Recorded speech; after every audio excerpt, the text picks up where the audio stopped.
Hello, everyone. It's a big day for us at PraiseCharts because we're going live with Phil Wickham. I've been looking forward to this for weeks, if not months. So this is going to be great. We've been singing his songs for years with This Is Amazing Grace, Living Hope, Battle Belongs. And then this week, Phil literally has taken PraiseCharts by storm with his new song, House of the Lord.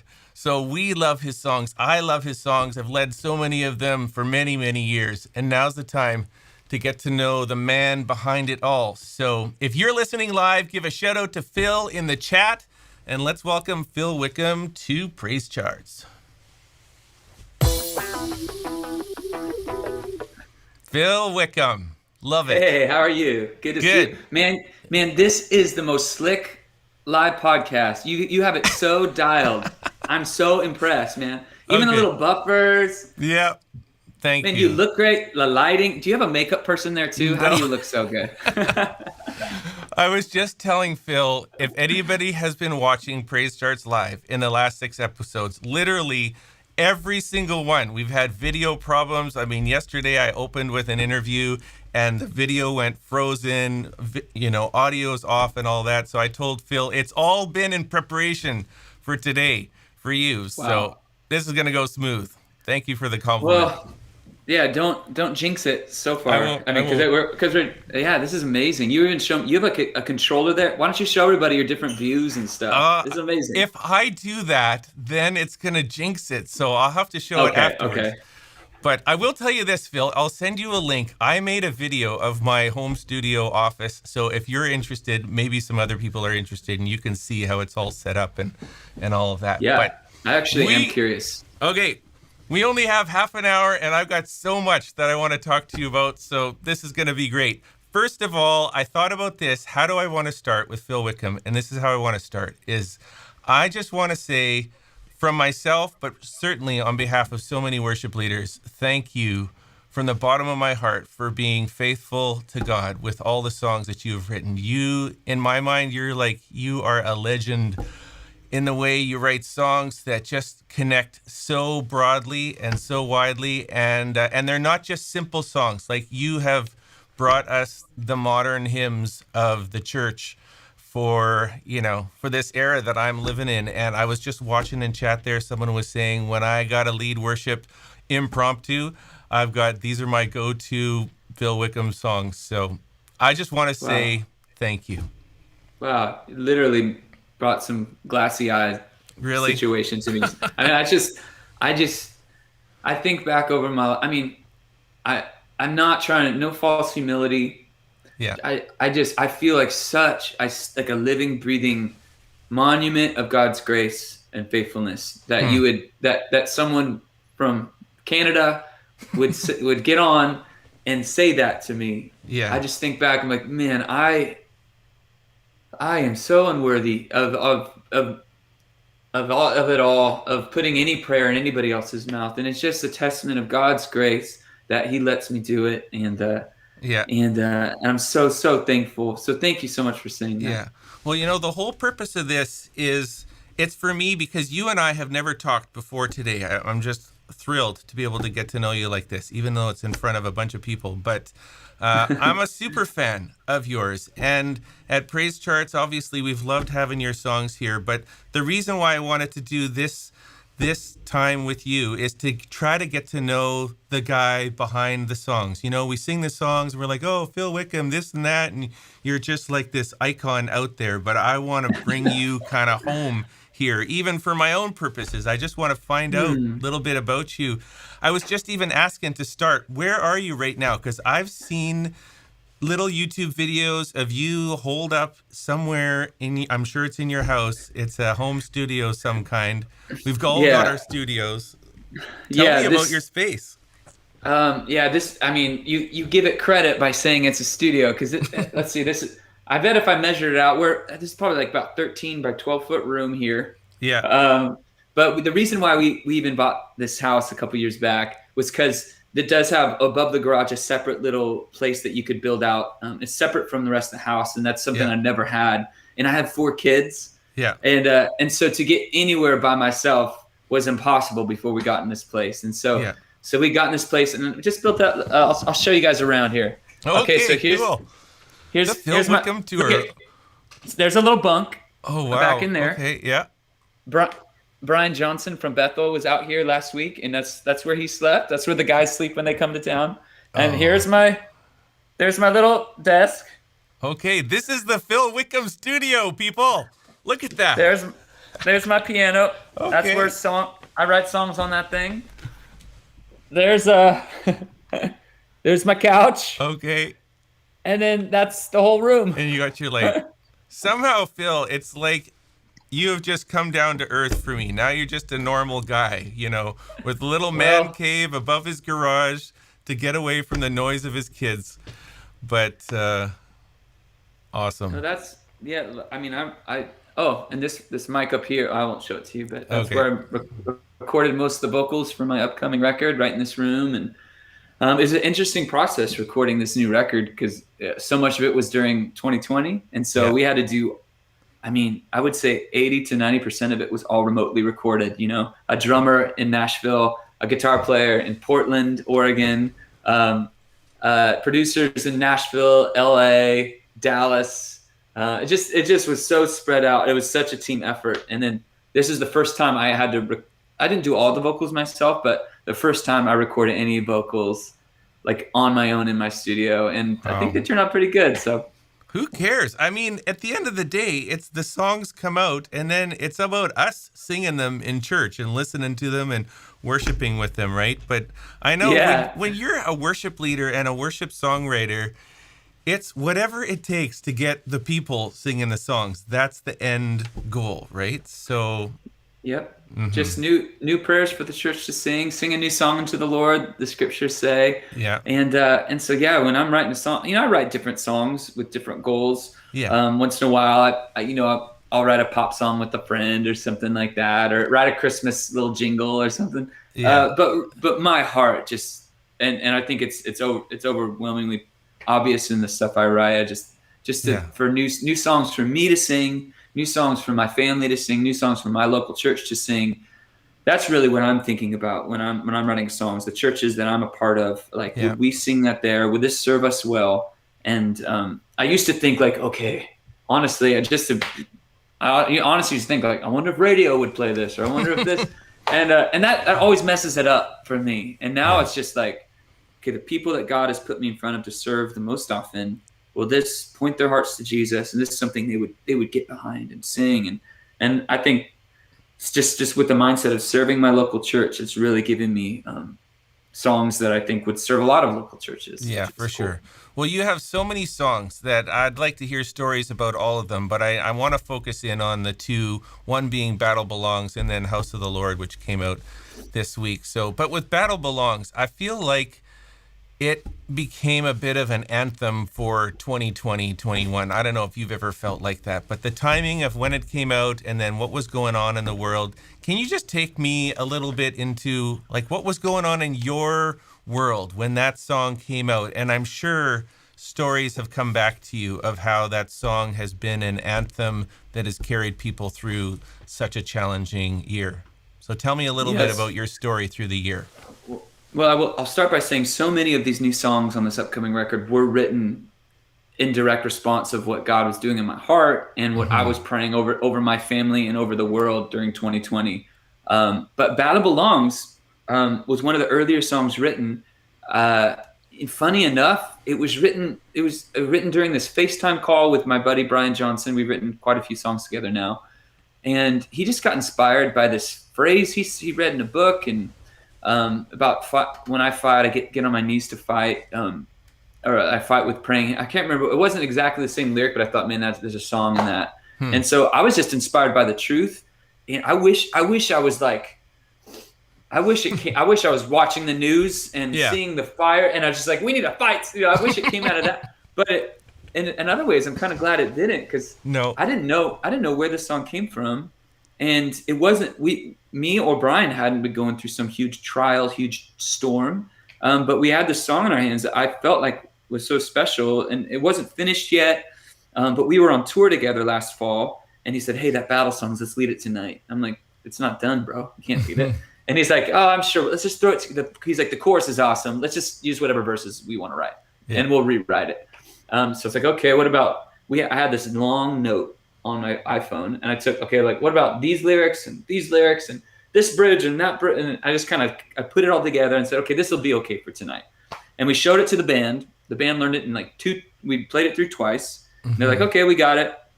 And we led it that night. And I'm just like, oh, Lord, help me remember these lyrics, you know? And then I remember by the second chorus, opening up my eyes. When I fight on my knee, and just seeing, it was about 3,000 people in that room. And I was hard pressed to find one hand that wasn't raised. And the roar of people singing was so intense. And again, this wasn't even 2020 yet. This is the end of 2019. I just felt like God spoke to my mind right there, my heart right there, that this song had a really specific purpose. And I didn't know what it was yet. But I felt like almost in that moment, it's like, yeah, I wrote the song, but like, I remember thinking like, oh, this song isn't mine anymore. Like God's got a plan for it. And I'm excited to see what that means, you know? And then 2020 rolled around, and I just found myself without even realizing it, just singing this song when in discouragement and frustration, I would just start singing around the house, when I'm washing dishes or, you know, picking up dog poop or something, you know. When I fight, I would sing it, and my kids started saying, can you sing that fight song before bed? And this was long before we even released it. And then I realized that this song had become me and my family's 2020 anthem. And then this is a weird, and I hope this doesn't come off ego or cocky or anything. It just, because I knew in my heart, I was like, oh, like, there's going to be a lot of people that are going to, I just felt like I just had a real confidence that this song was going to be a widespread song, and and then it was released, and it was I think, man, in the first month of releasing that song, I would say 20 to 30 times more response just personally through messages and comments and emails of people of this song being a huge encouragement to people than anything I've ever released before. I mean, 20 times, like so much. I was just blown. I think even in that time, I remember like just maybe in a comment or a caption underneath an Instagram post or something, just saying overwhelmed by the response. And that wasn't just like, you know, musician talk, you know. I was like, I was really just overwhelmed. And so yeah, that was Battle Belongs. Okay. So you would think that the Lord, you know, gave you one song, that it sort of happens once in a lifetime. But then here we are in 2021, and I don't know where House of the Lord came from, but this is kind of what I feel like is many of us felt like we've been singing Battle Belongs for a year, and now I need a new song. Like, I need a new 2020. You know, I want a do-over of 2020. We need a song for 2021. And sure enough, when I heard House of the Lord for the first time, I thought, well, this is the song to bring us back from the desert, or, you know, wherever people have been. We all have different stories. I mean, my life is totally narrowed down into me, my wife, my kids, and this office, right? I've been playing with toys, you know, programs and lights and cameras, trying to like bide my time. Everybody's got a different story, but I think I miss the vibe that this song, House of the Lord, brings back. Is I could feel and see a full brass section and orchestra and choir and people bopping, and I don't know, just like, let's have this again. So that's where I'm at. This song, I feel the same way about this song, and again, already it feels like we're not alone in that sentiment. Just in this first week that the song has been out. But this was a song, like so many, that was written right smack dab in the middle of last year. Okay. You know, that April, May, especially that April, May time, you know, it was like the virus was like peaking, all the like cases. And then politically, it was just like, what is going on? And then socially, there was all that this huge weight, especially in our, you know, in North America, but our country. And I was just like, oh, and then personally, the Lord is just doing stuff in my heart, taking care of things that maybe were easy to sweep on, just even small things, but the things in my marriage that were easy to sweep under the rug because I'd be on the road and it's like, oh, let's not talk through that right now, or let's not deal with that. Yeah. And so there's even like, which I'm so thankful now. I look back over 2020, because the stuff, the new habits in my life of prayer and being with Jesus, and some old habits I didn't even realize were there that were unhealthy, that I think are the beginning to leave now because of, so God just doing all this stuff and then in the middle of it, we're like, okay, we need a dog to get our minds off all this stuff. We get like this. A dog. Okay, so we get a dog. Okay. We think it's a mini. It's supposed to be this mini golden doodle. Yeah. Which are like these like trendy little cute teddy bear dogs. But then it turns out we got conned by a dog breeder. Us and like 70 other families bought these golden doodles that are really, we call them Rona doodles now, because they're not golden doodles. They're just poodle mutts that this lady was getting from Mexico. I'm down in San Diego. She's getting from Mexico, dyeing them brown and selling them for $3,000. No way. And then these dogs were infested with mange. And so my whole family, so my dog's hair starts falling out and turning white. We're like, what is going on with our golden doodle becoming a different dog? It's not even, it looks so different now. And then my kids and my wife all got these, like, it's gross. But so we were mite infestation in our house for like 2 weeks. I'm just like, why God, and so right in the middle of all that, I was just like, I was discouraged and frustrated, and then also like, I didn't have a job, and like, so I'm just trying to connect with people online, and so for years, I have just talked about how a heart of gratitude is a worshipful heart. And just watch how strong vocally getting alone and vocally being thankful to God. Watch how it can change your perspective and change your heart, change your emotions. When you don't ask for anything. Just get 10 minutes, go for a walk, and just start thanking God. And I was just like, because that's always been what sets my heart right. And I was just like, what? I'm not practicing what I preach. I'm gonna write a song into the darkness, into the future.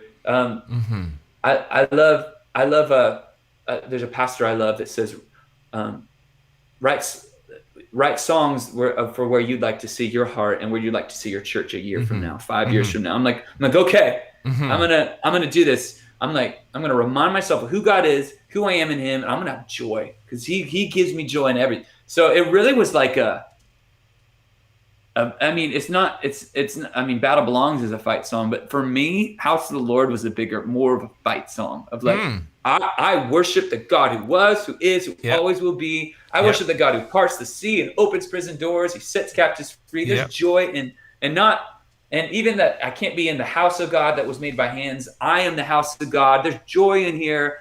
We are the house of God. There is going to be joy because I do believe this. And we sing to the God who heals and saves, who wipes our sins away because He did this and He rose up from the grave. And then on the bridge, I was just like, man. And then I'm gonna remind my own heart. I'm gonna preach to my heart of who I am in Jesus. It really was like in your face, devil kind of song.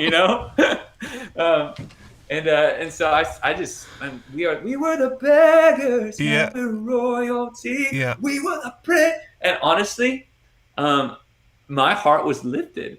This was a real turning point, like in 2020 for my heart. Yeah. And I just hope that this song would bring the same joy to people that it did to me. Yeah. Well, I want you to know, as soon as I heard it, we put our orchestrator on it, our trackers. We got everything. We got full brass section, strings, wind. I mean, I don't know what churches are playing with orchestras these days, but already it's coming out. So it's amazing. But, flautist. Yeah. Like I love the whole concept of what I call the rock orchestra. I want an orchestra to fit with like a full-on rhythm section, and I want to bring the house down with every instrument, all the voices.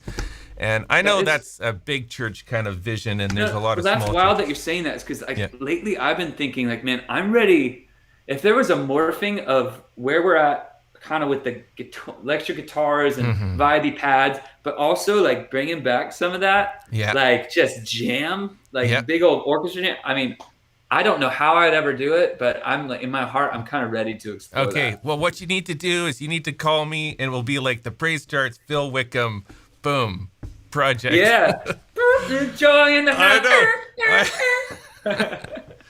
Seriously, It's gonna though. be I mean, awesome. hey, in Psalm 149 or 150, doesn't it talk about let all the instruments praise the Lord, and you know, the Yeah, the brass and the lutes. wind and the lutes, and they had different names for all the instruments, but it was basically like electric guitars and string guitars and you know, brass and wind and all that kind of stuff. So we just try. This is what we try to do in PraiseCharts is we try to bring the accessibility of all those kinds of instruments into modern worship. And most people aren't playing with orchestras. They just, like when I started, I just had an oboe and a flute and a tuba, you know, 3 instruments that barely went together. But I just wanted to put kids on the stage, and they lit up, and their parents lit up, and they were like, "Oh, thank you so much, Pastor Ryan, for including my little Johnny on your worship team." And you know, as the guy with the big 6-foot tuba that was barely It's in amazing. tune.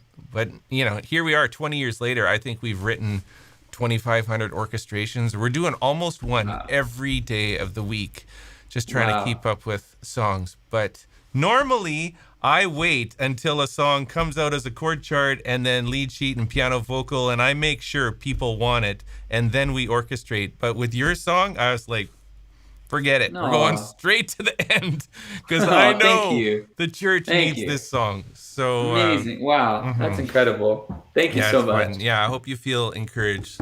So do. just as we're kind of like wrapping up, I know this kind of shifts a little bit, but I'm interested in Phil and his sort of home life, family life, what it's like being a dad. You know, it's neat that you Yeah. showed us around your little man cave, but give us a little window into Phil when you're not on stage with 3,000 people and their hands in the air shouting out "Battle Belongs" or "House of the Lord."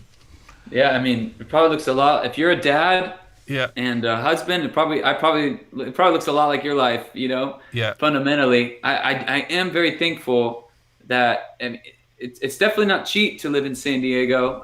But I'm thankful that I live here. You know, my wife's parents, thankfully, are love Jesus, are still together. They live 20 minutes away. My parents love Jesus, still together, live 20 minutes away. All our nice. brothers and sisters live here. So this is where we're at, you know, and where we love the area we live in. And then 4 kids. Penelope is going to be 10 in a few months. Mabel, she's going to be 8 in a few months. Lottie, she turns 6 on Monday in real time. And then Henry is 4. So we got 3 girls and a boy, you know, and we drive, I would say we're in the car a good 5 hours of the week going back and forth to the dance studio. My Really? girls love dance. My boy just started jujitsu. Yeah. And so he's like a little 4-year-old little wrestler guy and loving it. I think he really loves just like the gi, like the suit he gets to put on, you know what I mean? Yeah. So yeah, just with the kids and just, I feel like half my day is just cleaning up their messes, you Right. know? And you know what's crazy lately? This is really letting you into life. So our neighbor, our neighbor has this much bigger plot of land than we have it. Let's see, am I freezing on your end? Can you hear me? Yeah, you might be. Something froze, Check but 1 2. I don't know what happened. Am I Oh, there we freezing got a you little back. bit? A little bit, but we got you back. Okay. All right. It might be a little bit. Can you hear me? Okay. Yep. All right. So we just inherited some chickens from our neighbor. We have 11 chickens now. Yep. I got 15, man. So You do do? those. Yes, I do. Bro, Yeah, I know. we're chicken farmers. Me and you. And so my neighbors all call me Farmer Phil now. Okay. And they think it's cool what I do, but it took them a while to convince them that what I do is a real job. You know, because they're like, they're not all church people and all that. And but it's been amazing to like share my songs and share Jesus with people. And but yeah, so I hop the fence right here and I feed chickens most days. Yeah. And I have a special pair of shoes so that I actually walk in there with. So those are my chicken poop shoes. Yeah. And we get fresh eggs and man. And then I noticed there were some rats on the chicken coop, and so I hung an owl box on a tree. And I'm just becoming a man. That's what I feel like. I'm becoming a man for the first time. I was up in a tree 30 feet, drilling an owl box into it. And then there was a spider that walked across my hand, and I smacked it with my hand without just no gloves or anything. And if you knew me, you know how far that means I have come. Yeah. Because 2 years ago, my wife wouldn't have trusted me to hang a picture, on the wall. So, so that's, just living life, thankful. Phil, we got so much to talk about and no time left, but I want you to know just a little bit of parallel here. So I got 4 kids as well, 3 boys and a girl. They are 20 to 24 years old. So Where does the boy land? What's that? Where does the boy land? So I got 3 boys. I got a 24 and then 22, 21, 20. I mean, I even forget how old they are, but they're all in their 20s. They're kind of half adults. But I just wanted to encourage you because for the last 20 years, I've been doing this whole PraiseCharts journey, paralleled with leading worship here and there and raising kids through this whole kind of life journey that you're on right now. And here I am. Well, we're both at this place of raising chickens. Literally, we built a chicken barn in March, and now we're selling chickens out of the back, or not selling chickens. We're selling eggs, for $5 a dozen. So, amazing. They create incredible ambiance. I'll send you some pictures, but I just want to encourage you. We are loving our chickens. Yeah. I didn't realize they're like they treat us like mom and dad already. Like they love us. Mm-hmm. Like, and my kids will walk. I thought they were just brain dead animals, but they're like, they're kind of affectionate. I didn't realize it. Yeah. That's great. Okay. Chickens. What are we talking about? We got to connect some more, but so many great stories, so many great songs. Just as we close out, I'm going to give you a little shout out. So here's some real great technology for you. Check out this. This is, look at that. Whoa. Oh, wait a second. That's my first snafu of the day because it's the wrong promo. This was the one that I wanted, was download the charts and finale for House of the Lord. So we've been talking about that. That song is #1 every single day for the last 3 or 4 days. So I know, Phil, you've been kind of watching a little bit, and that's always fun to see a new song that just like shoots up. And I feel like it's because the song, it's our comeback song. That's what I'm just calling it. It's the coming back to the house of the Lord. That's what we're talking about, right? I did. I went on PraiseCharts before this interview just to see what was going on, and I saw that you kind of made a little interview, and you said that you think this is like the church needed a comeback song, and this is it. And I never thought of it that way, but I thought I might steal that terminology because that's a pretty cool way to think of it. Totally it is like, come on, let's join us. Bring it. Awesome. Bring it. Okay, so we're gonna wrap here, but this has been Ryan Dahl from PraiseCharts and Phil Wickham. If you love his music, put it in the chat. You can maybe, Phil, you can go into the channel of this. There'll be comments and chat and all that kind of stuff, and you can see what other people have said. So thank you to all of you who have listened. I just got to give shout out to Sujoy Jonathan Charles from India. He was the first guy to pipe in the chat, and so he's been listening. Awesome. I'm sure it's like 2 a.m. somewhere out there. Yeah, that's amazing. Well, I want to take a moment to say on behalf of all of us, thank you for you said 2,500 orchestration. I mean, that is no joke. And and so that we can just go on and download it for a couple bucks. I mean, it is hugely helpful and such a huge resource. Thank you so much for serving so many thousands and thousands of churches and connecting my songs with people. I mean, it is a huge honor to partner with you. And on behalf of everybody here, thank you so much for serving the body of Christ so well. Right on. Well, we'll consider ourselves a team. How about that? I love it. Hey, don't forget about the next PraiseCharts Phil Wickham rock orchestra album that's going to be coming out. That's going to be a good one, right? This is the cover. Right, there we go. Love it. I need a flute. Okay, thank you, Phil.